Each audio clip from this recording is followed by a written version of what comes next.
पोलिसांच्या विनंतीनंतर मनोज जरांगे पाटील यांनी पुणे शहरातील मोर्चाचा मार्ग बदलला। जहांगीर हॉस्पिटलच्या बाजूने न जाता मोर्चा सादलबाबा चौकातून पुढच्या दिशेने निघाला। सादलबाबा चौक, संगमवाडी, संचेती हॉस्पिटल, शिवाजीनगर, विद्यापीठ चौकातून मोर्चा औंध असा जाणार आहे।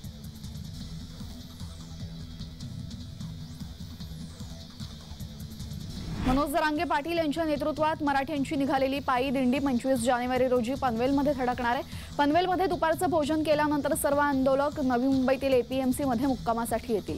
पनवेलमध्ये रायगड विभागातील मराठा बांधव पायी यात्रेत सहभागी होणार आहेत। सोबतच महिलांची संख्या लक्षणीय असून महिलांची विशेष व्यवस्था करण्याचं नियोजन करण्यात आलेलं आहे।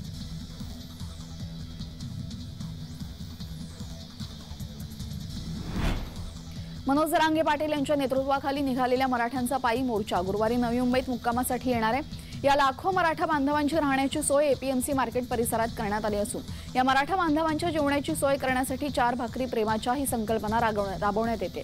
यासाठी महिलांनी पुढाकार घेतला असून घरोघरी जाऊन भाकरी, चटणी आणि सुकी भाजी देण्याचं आवाहन करण्यात येते। या उपक्रमाला सर्वत्र चांगला प्रतिसाद मिळतोय।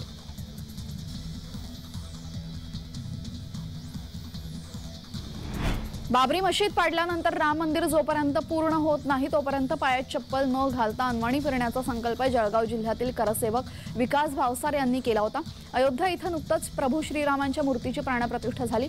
त्यांनी आपला संकल्प पूर्ण केला असून मंत्री गिरीश महाजन यांनी त्यांना चप्पल घालण्याची विनंती केली आणि त्यांना चप्पल भेट दिली। त्यानंतर भावसार यांनी तब्बल 32 वर्षांनंतर चप्पल घातली।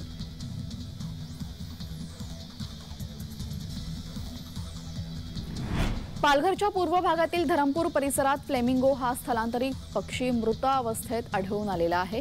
इथं 7 ते 8 फ्लेमिंगो पक्षी एकाच ठिकाणी मृतावस्थेत आढळलेले आहेत। या फ्लेमिंगोंच्या मृत्यूचं कारण अद्याप अस्पष्ट आहे।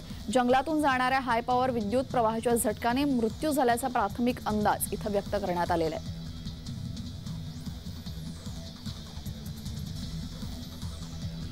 आगामी लोकसभा आणि इतर निवडणुकींच्या अनुषंगाने अकोला निवडणूक जिल्हाधिकारी कार्यालय आणि जिल्हाधिकारी कार्यालयातर्फे अंतिम मतदार यादी प्रसिद्ध करण्यात आली आहे। प्रारूप मतदार यादीमध्ये 15,33,993 मतदारांची नोंद झाली होती।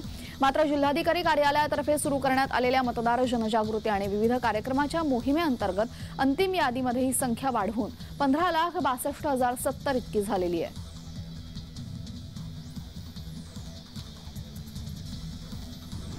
हिट अँड रन विरोधात चिपळूण गुहागर तालुक्यातील रिक्षा संघटनाही आक्रमक झाल्या आहेत। या आंदोलनाला पाठिंबा देण्यासाठी रिक्षा आणि खासगी वाहतूक बंद ठेवण्यात आली। तसेच चिपळूणमध्ये रिक्षा चालक मालकांनी हजारोंच्या संख्येने रस्त्यावर उतरून मोर्चा काढला। तसेच प्रांत यांना निवेदन देण्यात आले। त्यामध्ये चिपळूण शहर, अलोरे, पोफळी, शिरगाव, खेरडी, लोटे या परिसरासह संगमेश्वर, आरवली, तुरळ यामध्ये रिक्षा संघटनांनी कडकडीत बंद पाळला।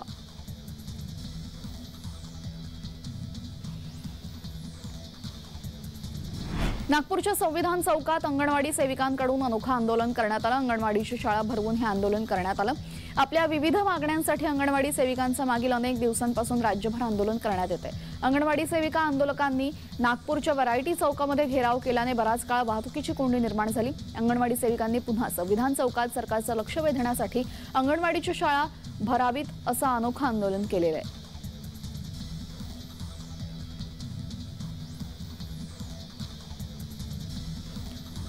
पालघर जिल्ह्यात मराठा कुणबी नोंदी शोधण्याचं काम युद्धपातळीवर सुरू आहे। मंगळवारपासून पालघर जिल्ह्यात शिक्षकांसह इतर शासकीय कर्मचारी या सर्वेक्षणाच्या कामात व्यस्त झाले। घराघरात जाऊन अधिकारी मराठा कुणबी नोंदींची तपासणी करून माहिती गोळा करतात। यासाठी एसटी समाजातील नागरिकांची 2च प्रश्न असून त्यांना जात मराठा कुणबी किंवा इतर आहे। त्यांच्यासाठी 15 प्रश्नांची प्रश्नावली केली जात असून नोंदी भरण्याचं काम सध्या पालघरच्या ग्रामीण भागात सुरू करण्यात आलंय।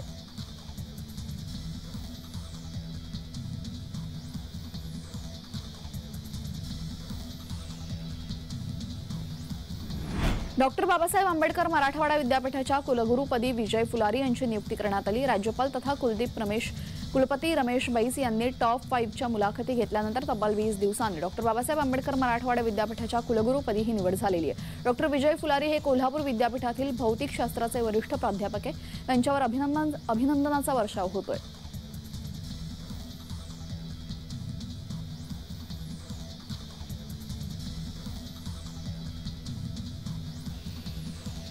हिंगोली जिल्ह्यातल्या वसमत तालुक्यातील चौंडी स्टेशनच्या ग्रामीण बँकेसमोर भर रस्त्यात 2 गटात जोरदार हाणामारी झाली। या हाणामारीमध्ये एकाचा मृत्यू झाल्याची धक्कादायक घटना घडली। हाणामारी कोणत्या कारणामुळे झाली हे मात्र अद्याप समजलं नाही। पोलिसांना माहिती मिळाल्यानंतर तात्काळ कुरुंदा पोलीस घटनास्थळी दाखल झाले। पुढील तपासाची प्रक्रिया सुरू आहे।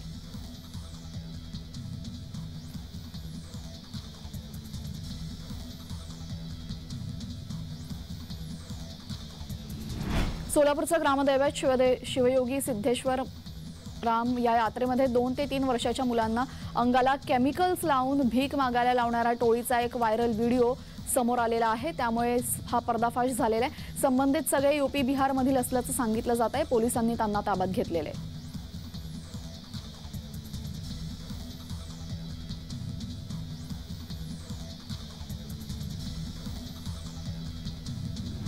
बदलत्या वातावरणाचा परिणाम आंबा, काजू, सुपारीनंतर मासेमारीवरही झालाय। मासेमारीला पूरक असणारे वारे उलट्या दिशेने वाहत असल्यामुळे मासेमारीवर परिणाम झालेला आहे। त्यामुळे माशांची आवक घटली। त्यामुळे आता येथील स्थानिक मच्छीमार मत्स्य दुष्काळ जाहीर करण्याची मागणी करतायत।